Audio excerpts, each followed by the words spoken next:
Bismillahirrahmanirrahim. Assalamualaikum warahmatullahi wabarakatuh. Alhamdulillahi rabbil alamin. Allahumma fasalli wa sallim ala sayyidina wa nabiyyina wa maulana Muhammadin wa ala alihi wa ashabihi wa azwajihi wa dzurriyyatihi wa man tabi'ahum bi ihsanin ila yaumiddin, amma ba'du.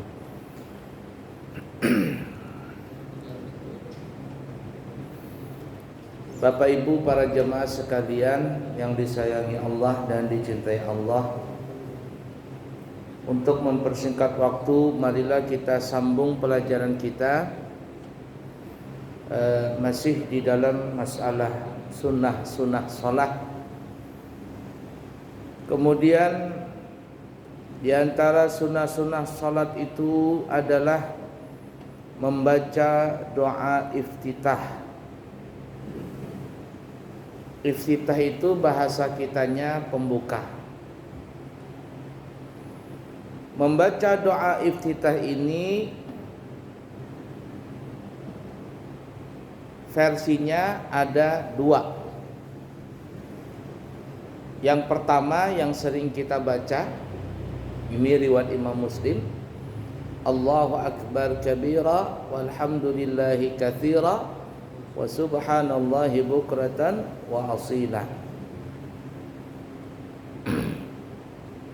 Inni wajjahtu wajhiya lilladzi fatara samawati wal arda hanifan muslima wa ma ana minal musyrikin. Inna salati wa nusuki wa mahyaya wa mamati lillahi rabbil alamin. La syarika lahu wa bidzalika umirtu wa ana minal muslimin. Itu riwayat Imam Muslim. Ada juga riwayat Imam Bukhari. Bacaannya adalah Allahumma ba'id baini wa baina khotoyaya kama ba'adta bainal masyriqi wal maghrib wa naqqini min khotoyaya kama yunaqqa thawbul abyadu minad danas.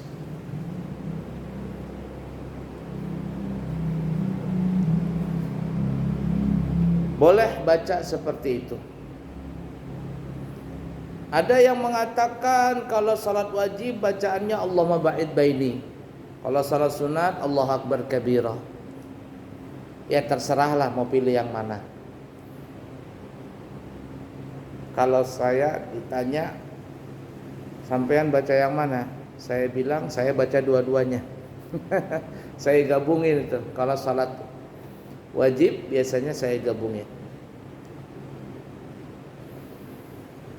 Kemudian ada lafaz iftitah yang lain, cuman ini jarang dibaca ya. Tapi ala kuliah ada memang bacaannya, yaitu Allahu akbaru kabira walhamdulillahi katsira wa subhanallahi bukratan wa asila. Allahumma antal maliku la ilaha illa anta subhanaka wa bihamdika anta rabbi wa ana abduka zalamtu nafsi wa'taraftu bidhanbi faghfir li dhunubi jami'aha la yaghfiruha illa anta wahdini li ahsanil akhlaqi la yahdi li ahsaniha illa anta wasrif anni sayyi'aha la yasrifu anni sayyi'aha illa anta. Ini ada versi doa iftitah seperti itu. Nah, terserah yang mana yang mau dibaca. Kalau sampai wasilah aja. Boleh, enggak apa-apa. Enggak apa-apa. Yang penting ada. Sah aja itu. Ya. Kemudian doa yang kita sebutkan tadi, doa iftitah, itu yang disebutkan di dalam riwayat hadis. Cuman kata ulama, doa iftitah itu afdalnya yang kita sebutkan tadi. Tapi kalau kita ingin membaca doa yang lain, maka sudah disebut dia telah mengerjakan membaca doa iftitah. Dan ini sering saya lakukan kalau salat sunnah. Jadi kalau kita salat mau wajib ataupun sunnah, itu doa iftitah mesti dibaca ya. Jangan tinggalkan doa iftitah. Kalau ada orang meninggalkan doa iftitah, itu hukumnya makruh.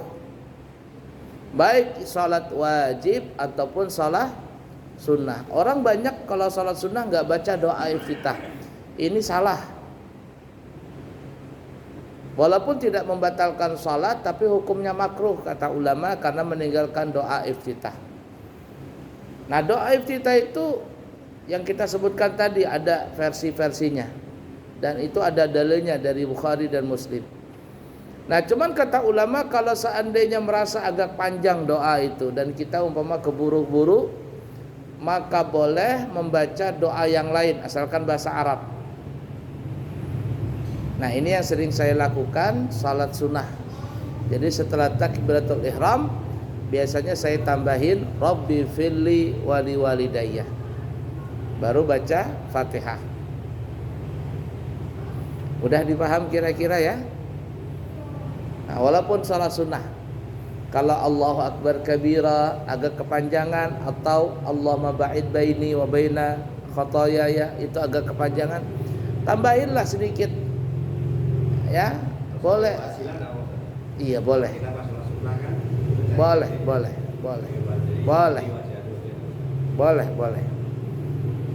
Ya, boleh, yang penting ada doanya. Nah, makanya itu kalau kita bicara afdal, kita yang sebutkan tadi doa yang iftitah yang diriwayatkan Bukhari atau Muslim. Tapi kata ulama kalau seandainya dia membaca doa yang lain, maka sudah disebut dia mengerjakan doa iftitah. Dan ini yang saya sering lakukan kalau sholat sunnah. Allahu Akbar Rabbi firli wali walidayya. Maka kita sudah dikatakan membaca doa iftitah.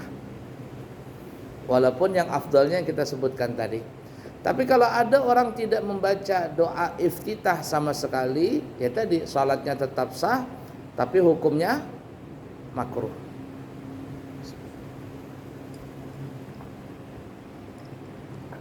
Kemudian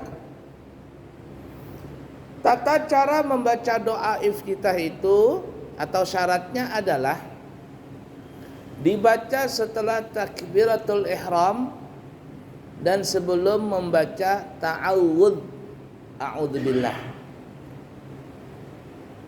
Dan seperti yang kita bahas pada pertemuan yang lalu, disunahkan bernafas setelah takbiratul ihram. Bernafas sekali baru baca doa iftitah.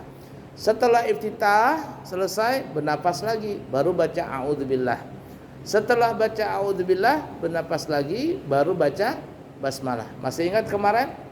Disunahkan kita bernafas dengan satu kali nafas di dalam 6 tempat. 6 tempat. Dan ini semuanya dalam masalah bacaan. 1, setelah takbiratul ihram sebelum iftitah. Bernafas nih.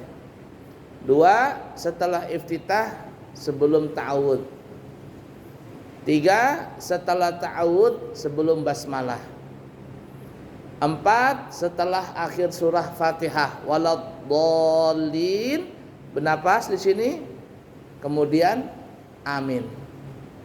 Ya, kemudian amin, antara amin dengan membaca surah. Dan sunnah bagi imam untuk memanjangkan berdiamnya di sini antara amin dengan bacaan surah untuk apa ya? Supaya si imam memberikan kesempatan kepada makmum untuk membaca Fatihah. Berapa menit kemarin? Berapa detik kemarin? Kurang lebih 15 detik, setengah menit kelewat. Iya betul ya. 15 detikan kalau kemarin saya hitung, bacaan yang agak cepat. Nah, itu. Kemudian yang terakhir yaitu antara membaca surah, akhir surah nih ya, sama apa namanya itu, takbir intiqal. Walam yakul lahu kufuwan ahad. Allahu akbar. Nah, itu bernapas di situ. Jadi totalnya ada 6. Nah, 6 ini banyak orang melanggar. Allahu akbar kabira, Allahu akbar, Allahu akbar kabira. Wa ana minal muslimin, a'udzu billahi minasyaitonir rajim. Bismillahirrahmanirrahim. Sambung lagi. Waladdallin, amin. Bismillahirrahmanirrahim, amin. Qul huwallah, langsung aja. Terkadang makmum belum selesai aminnya, imamnya sudah duluan Bismillahirrahmanirrahim. Itu kalau salat tarawih itu. Begitu juga akhir surat. Walam yakul lahu kufuwan ahad. Allahu akbar. Ditubruk semuanya. Ya. Jangan seperti itu. Nah, jadi kita baca doa iftitah itu sempurnakan takbiratul ihram dulu, lalu bernafas, baru baca iftitah. Selesai iftitah, bernafas lagi, baru baca ta'awud. Setelah ta'awud, bernafas lagi, baru baca basmalah dalam surah Al-Fatihah. Mudah dipaham kira-kira? Baik. Selanjutnya,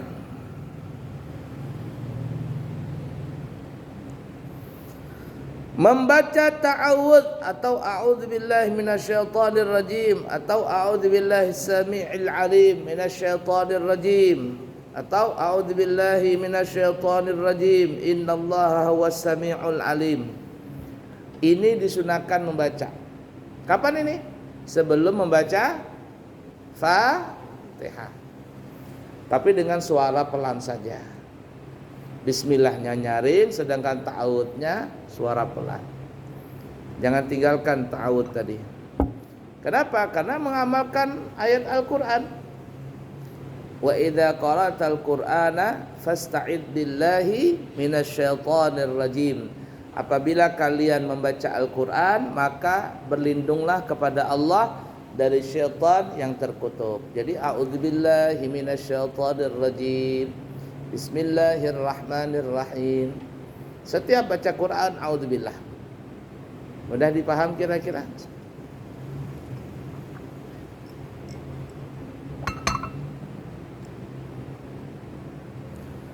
Kemudian selanjutnya membaca amin setelah selesai Fatihah.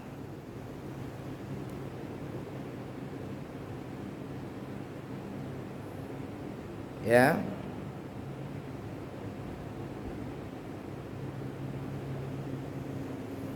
Nah, cara bacanya A-nya panjang tapi jangan terlalu panjang.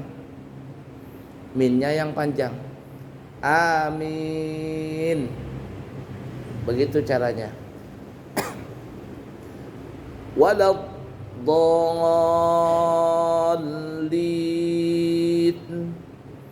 Amin. Nah, begitu. Amin. Jangan amin. A-nya panjang banget. Yang panjang banget min. A-nya panjang tapi tidak terlalu panjang. Ada juga karena terpengaruh dengan waladdallin.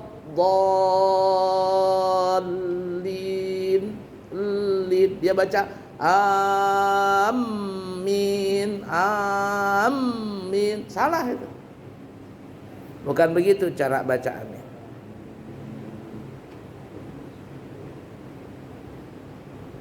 Ya. Amin.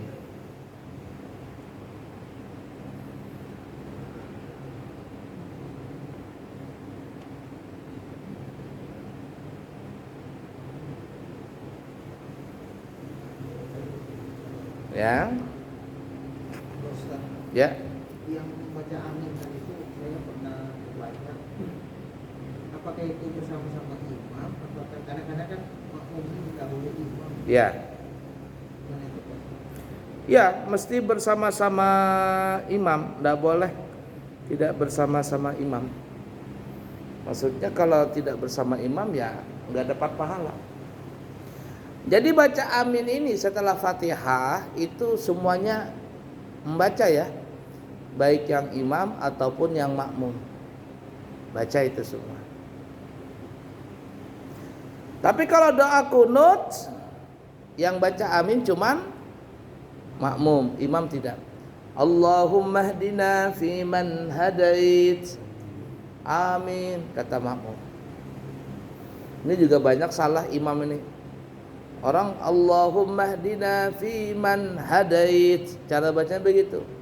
Tapi terkadang imam panjang hadanya. Allahumma hdina fi man hadait, bukan hadait, salah. Hadaita fa'il madhi. Bukan hadait, tapi hadaita. Haknya enggak panjang. Allahumma hdina fi man hadait. Makmum amin. Wa afina fi man afait. Amin. Wa tawallana fi man tawallait. Amin. Wa barik lana fi ma. Orang banyak salah wa barik lana fi man afait, bukan fi man tapi fi ma. Kalau yang pertama, kedua fi man. Tapi yang wa barik lana fi ma, berkahilah kami dengan apa yang engkau berikan, fi ma a'tait. Nah begitu ya. Banyak orang salah baca doa qunut itu. Nah jadi membaca amin tadi setelah Fatihah itu dianjurkan untuk membacanya, baik yang imam ataupun makmum. Bacanya bareng-bareng. Ya. Jangan tidak bareng-bareng, apalagi seputus. Amin. Ben. Amin. Amin. Itu kayak anak-anak ya. Nah kata ulama, kalau seandainya sudah selesai orang baca amin, lalu ada orang yang mau baca amin lagi, maka orang yang baca amin ini tidak dianjurkan untuk baca amin lagi. Kenapa? Karena sudah selesai semuanya. Tapi kalau jamaah masih membaca amin, minnya agak panjang nih. Lalu ada umpama di antara kita ada yang baca amin baru mulai di situ. Ya. Makmum sudah amin. Nah, ini di pertengahan ini ada yang baru baca amin katanya. Apakah masih dikatakan bersama-sama? Iya, masih dikatakan bersama-sama. Ya, masih dikatakan bersama-sama. Masih dikatakan satu rombongan.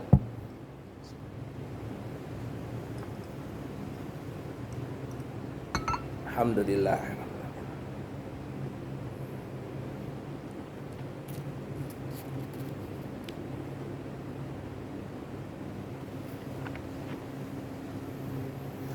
La ilaha illallah.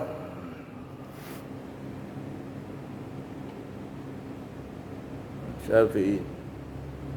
Mim dan qasar. Baca pendek. Amin. Al-Hijaz. Tasydid baca amin. Ya, boleh. Tasydid mim menggunakan qasar. Amin. Maka terdapat perincian hukumnya.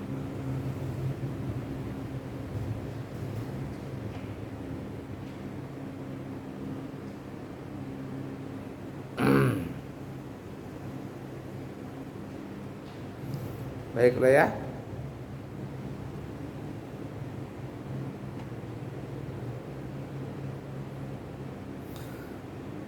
Nah ini ada anjuran sunnah diam sesaat setelah membaca lafaz amin dan sebelum membaca surah. Itu yang kita sudah sebutkan tadi ya. Kemudian kata ulama sunnah setelah membaca surah Fatihah dan sebelum membaca amin untuk membaca Rabbi firli wali walidayya wa li jami'il muslimin. Itu sunnah membacanya. Ini biasanya guru-guru Banjar yang sering melakukannya. Ghairil maghdubi 'alaihim waladdallin. Rabbi firli wali walidayya. Amin. Kenapa dianjurkan untuk membaca Rabbi firli wa liwalidayya wa lijami'il muslimin? Karena disebutkan dalam riwayat salah satu waktu yang paling mustajab. Waktu yang paling mustajab itu adalah antara dhalin dengan membaca amin. Kenapa? Karena ketika ada orang membaca surah Fatihah lalu ada yang mengaminkan, maka pada saat itu malaikat juga ikut membaca amin. Bayangkan kalau malaikat yang mengaminkan, kira-kira kabul enggak? Kabul.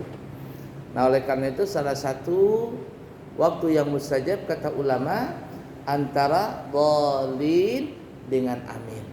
Nah, guru-guru kita, ulama-ulama kita menyuruh untuk membaca Rabbi firli wa liwalidayya wa lijami'il muslimin. Semoga Allah mengampuni aku, kedua orang tuaku dan kaum muslimin. Ya. Jadi begitu tadi. Contohnya begini, waladdallin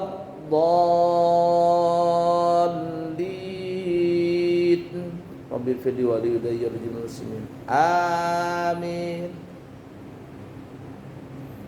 Mudah dipaham kira-kira?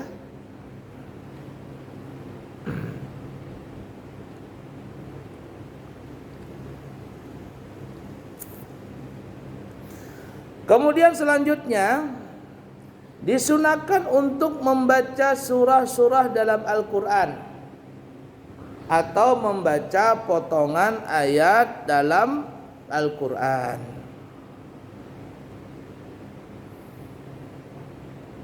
Dan dianjurkan membaca surahnya itu berurutan. Maksud berurutan itu begini ya. Al-Fatihah, Baqarah, Ali Imran, An-Nisa, Al-Maidah, seterusnya itu. Sampai An-Nas. Cuman kan orang kita biasanya ya dari wadduha ke bawah, dari wadduha ke atas.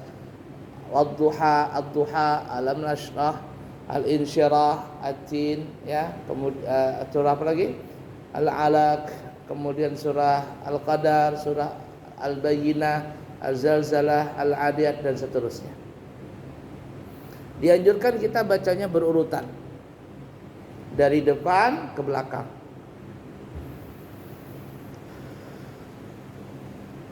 Kalau rakaat pertama umpama kita membaca surah Al-Kafirun, maka rakaat kedua kita membacanya setelah Al-Kafirun apa? An-Nasr, ya. Kemudian surah Al-Lahab, ada surah Al-Ikhlas, Al-Falaq dan An-Nas. Nah, kalau ada orang rakaat pertama membaca Al-Kafirun, maka surah-surah yang kita sebutkan tadi itu setelahnya. Cuman langganan kita biasanya kalau malam Jumat Qul ya sama Qul hu. Padahal enggak ada surah Qul ya. Surah Qul ya katanya. Surah Qul hu, enggak ada surah Qul hu. Ada cerita lucu, ini cerita lucu saja.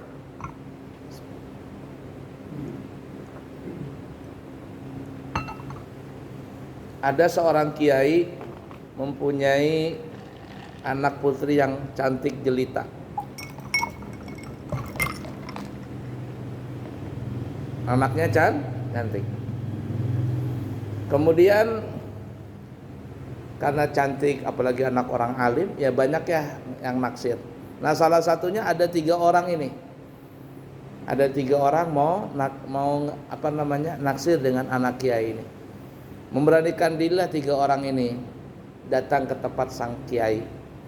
Untuk apa? Ya ngelamar lah, siapa tahu rezeki. Jadi yang pertama kata Pak Kiai, namamu siapa? Katanya nama saya An-Nas Yai. Oh An-Nas ya. Coba baca surah An-Nas. Oh bisa. Qul a'udzu birabbin nas, malikin nas, kan ya? Oh, bagus ini. Oh, namamu siapa yang kedua? Nama saya Muhammad Falak Yai. Oh Muhammad Falak. Coba surah Al-Falaq, hafal juga. Qul a'udzu birabbil falaq min syarri ma khalaq. Oh bagus. Yang ketiga ditanya, namamu siapa? Nama saya Imran Yai, cuma dipanggil orang Kulhu katanya. Nama saya namanya Imran, tapi biasanya dipanggil orang kulhu katanya. Kenapa? Karena takut disuruh ya coba kamu baca surah Ali Imran. Ujung-ujungnya ya, tapi dipanggil orang kulhu yai. Maksudnya tesnya baca kulhu aja. Nggak ada ya surah namanya surah kulhu tuh nggak ada. Orang kita saja yang namanya itu orang Banjar Jepang namanya. Data orang Jawa namanya apa surah itu? Hah? Ikabul. Tiga kul ya.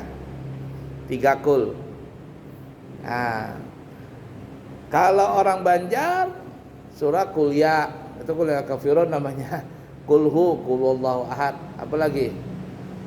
Qul a'udzu birabbinas wa a'udzu birabbil biasa saja. Nah, cuman kalau baca Fatihah 4 katanya. Dulu saya diundang. Saya nggak tahu nih istilah-istilah orang Banjar ini, banyak saya kurang paham waktu dulu pertama baru datang. Jadi baca, guru tolong bacakan surah 4. Surah 4 apa kata saya surah 4 ini? Tanya di samping, apa sih maksudnya surah 4 itu, belum pernah dengar lagi. Dalam kitab guru-guru nggak pernah ngajarkan surah 4 itu, nggak pernah dengar. Oh, surah 4 itu guru maksudnya Fatihah, Qul a'udzu birabbil falaq, Qul a'udzu binnas, sama Qul huwallahu ahad. Oh, itu tuh maksudnya. Bacakan surah 4 katanya. Kalau orang Jawa apa tadi? Tiga kulhu. Apa? Enggak, tadi apa? Tiga kulhu apa? Tiga kul. Tiga kul ya. Ala kulli hal seperti itu. Nah, itu membaca surahnya berurutan. Jadi kalau rakaat pertama umpama wadduha wal laili idza saja, maka rakaat kedua boleh alam nasrah dan setelahnya. Jangan terbalik. Kalau terbalik, Bang, ya enggak apa-apa sih, cuman bagaimana rasanya kalau pakai baju terbalik itu loh. Orang pakai baju terbalik apa rasanya? Nggak enak kan? Tapi nggak apa-apa, ini salatnya tetap sah. Rakaat pertama qul huwallahu ahad, rakaat kedua qul ya al kafirun. Kan agak janggal begitu kan ya? Tapi tidak membatalkan salat. Mudah dipaham ya?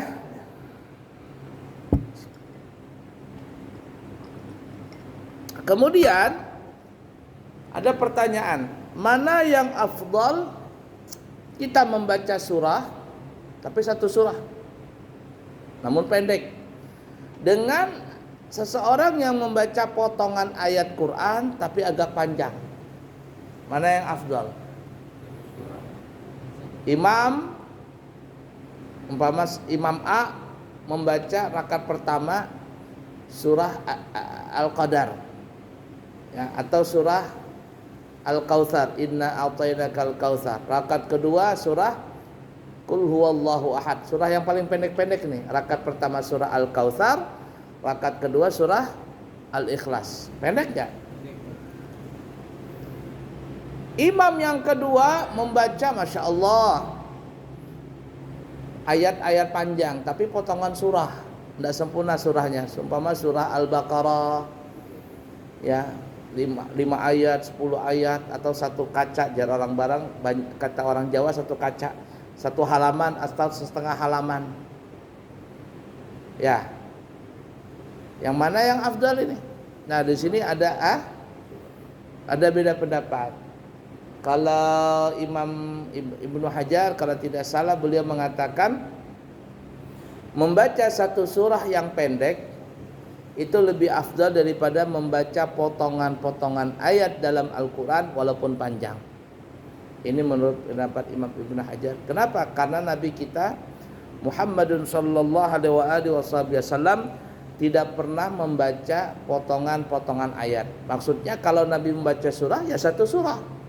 Nabi membaca surah Al-Baqarah ya satu surah Al-Baqarah dibaca Nabi. Kalau kita imam baca surah Al-Baqarah, tertinggal imamnya saja. Makmumnya pada pulang semua. Ya enggak? Nah, ingat ya, Nabi tidak pernah membaca potongan ayat-ayat dalam Al-Quran. Jadi Nabi membaca, kalau baca surah ya satu surah. Satu surah habis-habisan. Nah gitu ya. Itu alasannya kata Ibnu Hajar, karena Nabi tidak pernah membaca potongan ayat dalam Al-Quran. Kalau Nabi baca Quran ya satu surah. Nah, pendapat Imam Ramli, kalau tidak salah Imam Ramli ya, beliau mengatakan oh tidak, membaca potongan ayat dalam Al-Quran asalkan banyak itu lebih afdal daripada orang membaca satu surah tapi pendek. Kenapa?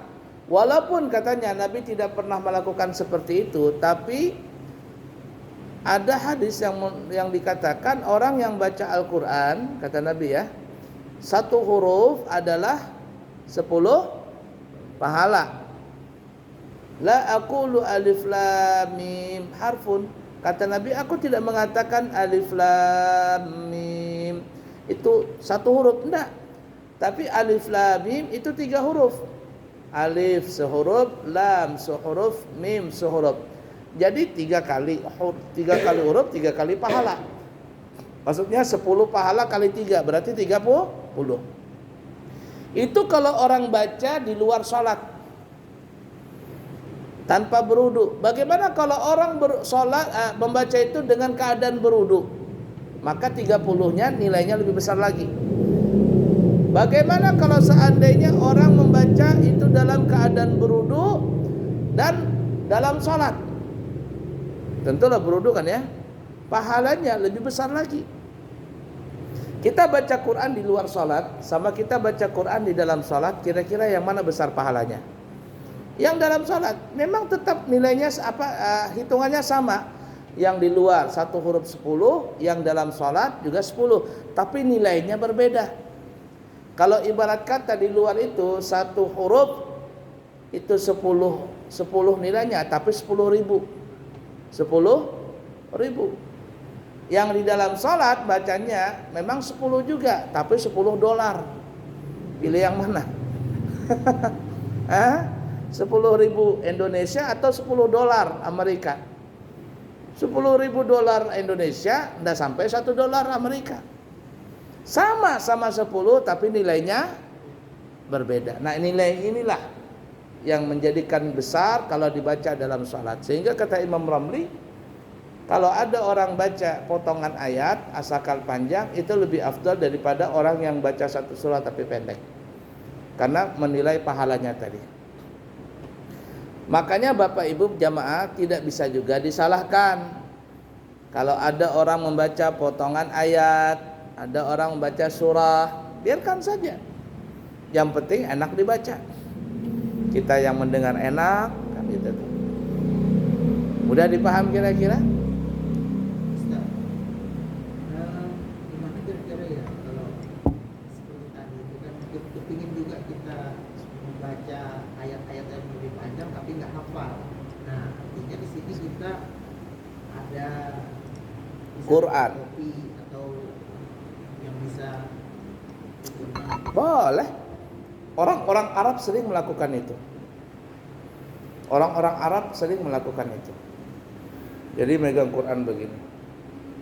Tapi ingat, gerakannya jangan sampai lebih 3 kali berturut-turut. Ada satu ustadz, tapi dari kalangan salafi ya. Dia buka pakai HP. Orang nyangka ini sholat kok main HP. Ternyata dia membaca Quran yang ada di HP-nya itu. Baca. Sekarang kan canggih. Ya. Kalau saya edit Ustaz. Jadi saya edit Quran itu jadi 1 lembar per 1 surah misalnya. Jadi Boleh. Tapi ingat ya, kalau HP yang sudah ada Al-Qur'annya kemudian Al-Qur'an itu muncul di layar, itu kita tidak boleh megang kalau tidak berwudu. Itu HP tadi sudah jadi Al-Qur'an. Tapi kalau layarnya hilang, artinya tulisannya hilang di layar, masuk di dalam filenya, ya itu nggak apa-apa megang HP-nya. Tapi kalau dia muncul tulisannya di layar, dia sudah jadi Al-Qur'an. Mudah dipaham kira-kira ya? kayak sajadah kita nggak semua hafal misalnya. Ya nggak apa-apa, baca. Baik, dikit lagi ya. Kemudian membaca Al-Quran, maksudnya surah-surah dalam Al-Quran setelah Fatihah itu cuma di rakaat pertama dan rakaat kedua. Ini kalau seandainya ada tasyahud awal, salat maghrib, isya, zuhur, asar, itu kan ada tasyahud awal ya. Maka rakaat pertama, rakaat kedua itu sunnah membaca surah atau ayat tadi. Rakaat ketiga, keempat nggak ada surah. Tapi kalau ada orang mengerjakan salat langsung 3 rakaat atau 4 rakaat tidak pakai tasyahud awal, seperti salat sunnah witir, kan ada orang salat witir 3 rakaat kan ya, 1 kali salam. Pernah lihat? Pernah ngerjakan? Saya sering berapa kali begitu. Ya, biasanya kalau salat witir begitu juga saya. 3 rakaat 1 kali salam tanpa tasyahud awal. Kalau hari biasa langsung 3 rakaat saya. Maka setiap rakaatnya itu setelah Fatihah dianjurkan baca surah. Udah dipaham kira-kira? Setiap rakaat setelah Fatihah baca surah. Kenapa? Karena tidak ada pakai tasyahud awal. Kemudian siapa yang disuruh membaca surah ini? Yang pertama imam. Kalau berjamaah imam baca surah, makmum tidak baca surah. Ini kalau salatnya bernyaring, maghrib, isya, subuh. Imam baca surah, rakaat pertama, rakaat kedua, makmum cuman dengarkan bacaannya imam. Kemudian atau orang yang salat sendiri. Kalau orang salat sendiri ya karena dia sendiri berarti dia baca surah. Rakaat pertama, rakaat kedua. Atau yang ketiga, seseorang makmum yang tidak mendengar bacaan imam. Itu termasuk salat zuhur, salat asar kan gak ada kedengaran suaranya kan ya. Atau umpama salat maghrib, salat isya, salat subuh tapi mikrofonnya mati, lampunya mati, sedangkan jamaahnya banyak umpama. Suara imam tidak sampai ke belakang. Amin, mengguyur semua suara baca amin. Tapi setelah itu nggak kedengaran suara imam. Si makmum yang di ujung atau yang di belakang yang tidak mendengar bacaan imam, maka sang makmum itu tetap dianjurkan baca surah. Rakaat pertama, rakaat kedua.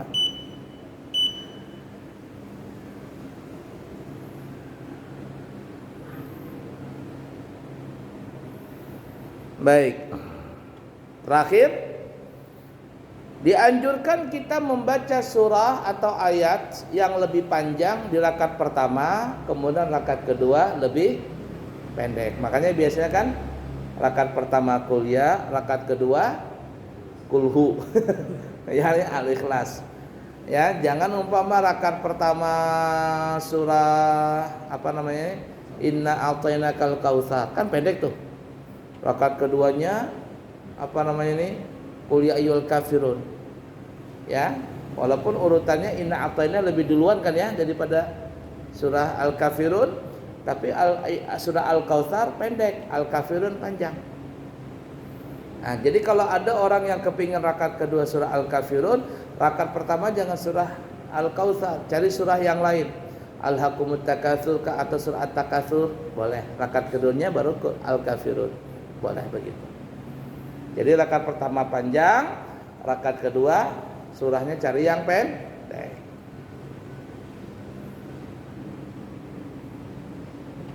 Cukup ya? Insyaallah saya berangkat rombongan mau jamaah umrah, insyaallah berangkat tanggal 27 Desember, kembali tanggal 9 Januari 2024. Jadi 2 tahun di sana. 2 tahun saya. 2003 sama 2004. Lama ya 2 tahun. Maksudnya itu guyonan. Nah, kemudian nanti pulang 12 hari atau 11 hari, tanggal 21 Januari 2004 saya berangkat lagi bawa rombongan yang kedua. Nah, untuk Januari ini masih ada seat yang kosong. Siapa tahu ada jamaah yang kepingin berangkat umrah 12 hari 32 juta. Sudah dari Balikpapan. Kemudian siapa tahu ada yang kepingin membadalkan umrah bagi keluarganya yang sudah meninggal dunia, insya Allah saya siap untuk membadalkan umrah dan insya Allah saya sendiri yang membadalkannya. Untuk biaya dan sebagainya nanti bisa calling. Benarnya udah bintang berapa itu? Bintang 3 saja, kan murah. Nggak ada 12 hari 32 juta dari Balikpapan. Yang ada rata-rata 35 ke atas semuanya. Kita bintang 2, bintang 3 saja. Yang kepingin membadalkan keluarganya, kita siap untuk membadalkannya. Kemudian siapa tahu ada juga yang kepingin berangkat haji tahun 2024 langsung nih ya, haji Furada. Kita buka harga ada 2, 185 bintang 3 dan 195 bintang 5. Maksudnya 185 juta bintang 3 dan 195 juta bintang 5. Nah, ini sudah ada yang daftar, insya Allah 3 orang, semuanya bintang 5. Siapa tahu masih ada yang kepingin berangkat haji tahun ini, insya Allah kami siap untuk membantu niat para jamaah semuanya. Itu wukufnya yang di wukufnya yang di Wukufnya pakai tenda. Pakai tenda yang 195. Pakai tenda, pakai AC semuanya. Cukup sekian, semoga ada manfaatnya. Subhanakallahumma wa bihamdika asyhadu an la ilaha illa anta astaghfiruka wa atubu ilaihi wa akhirul kalam. Wassalamualaikum warahmatullahi wabarakatuh.